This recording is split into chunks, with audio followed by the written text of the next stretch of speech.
Pemirsa, dampak dari kemacetan di ibu kota Jakarta membuat kualitas udara menjadi semakin buruk. Beberapa pengamat tata kota mengatakan Jakarta krisis ruang terbuka hijau yang berfungsi untuk menyaring polusi.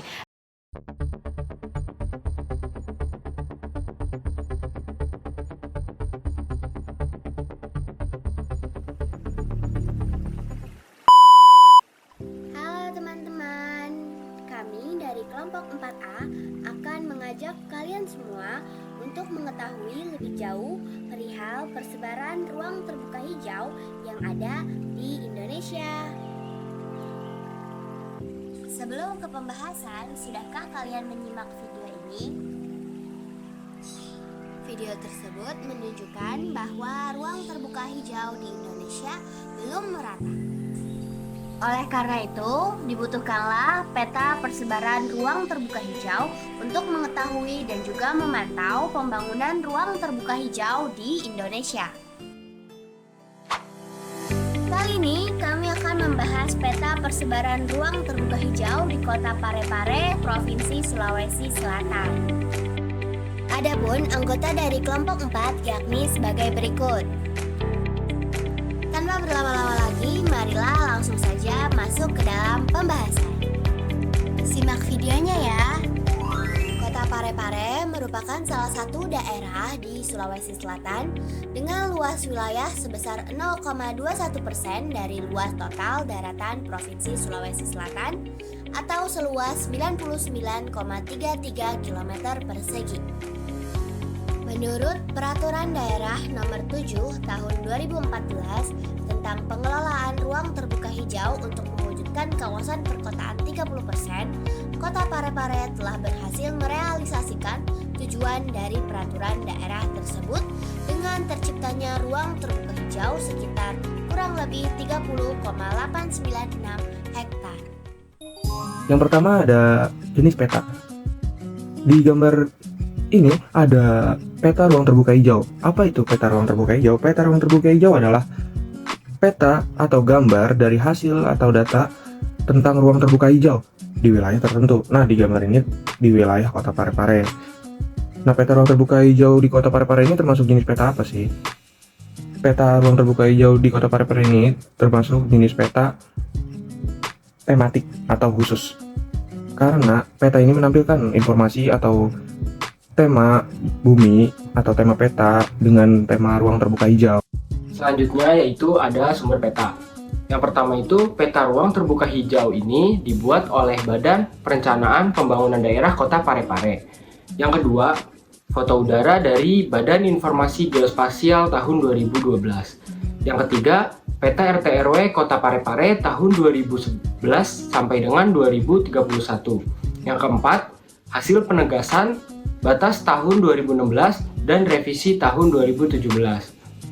Yang kelima, data tabular ruang terbuka hijau Kota Parepare, Badan Perencanaan Pembangunan Daerah tahun 2016. Dan yang terakhir, data luasan ruang terbuka hijau dan PSU Perumahan Kota Parepare, Dinas Tata Ruang dan Permukiman tahun 2017. Pembahasan selanjutnya adalah unsur-unsur peta. Unsur-unsur peta sering disebut juga sebagai komponen peta. Unsur-unsur peta ini sangat penting karena di dalamnya informasi mengenai peta sehingga dapat mempermudah pembaca untuk memahami isi peta.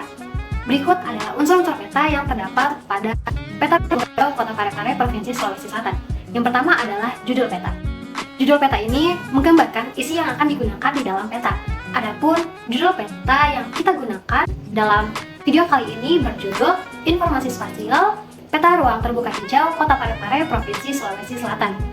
Unsur yang kedua adalah arah mata angin. Arah mata angin merupakan petunjuk arah sebenarnya posisi wilayah tersebut berada. Ada 4 komponen utama dalam arah mata angin. Yang pertama adalah utara, timur, selatan, dan juga barat. Unsur selanjutnya adalah skala peta. Nah, skala peta merupakan angka perbandingan antara jarak peta dengan jarak sebenarnya di permukaan bumi. Skala peta ini terdiri dari 2 jenis, yaitu skala garis dan juga skala angka. Adapun skala yang digunakan pada peta ruang terbuka hijau ini digambarkan dengan skala garis. Unsur selanjutnya adalah informasi peta. Informasi peta ini menggambarkan teknik ataupun cara-cara yang digunakan dalam proses pembuatan peta. Dalam peta ruang terbuka hijau ada beberapa informasi peta yang disampaikan. Yang pertama adalah proyeksi, yang kemudian ada sistem grid, selanjutnya adalah datum dan juga ada zona. Adapun informasi yang disampaikan berupa proyeksi yang digunakan adalah dengan metode Universal Transverse Mercator, kemudian sistem gridnya menggunakan grid geografis dan grid UTM, kemudian datumnya menggunakan World Geodetic System 1984, dan zonanya adalah selatan 50. Unsur selanjutnya adalah legenda peta. Nah, legenda merupakan simbol-simbol yang menggambarkan atau mewakili informasi pada peta dengan dunia nyata. Legenda ini dapat berupa bentuk, warna, ataupun garis.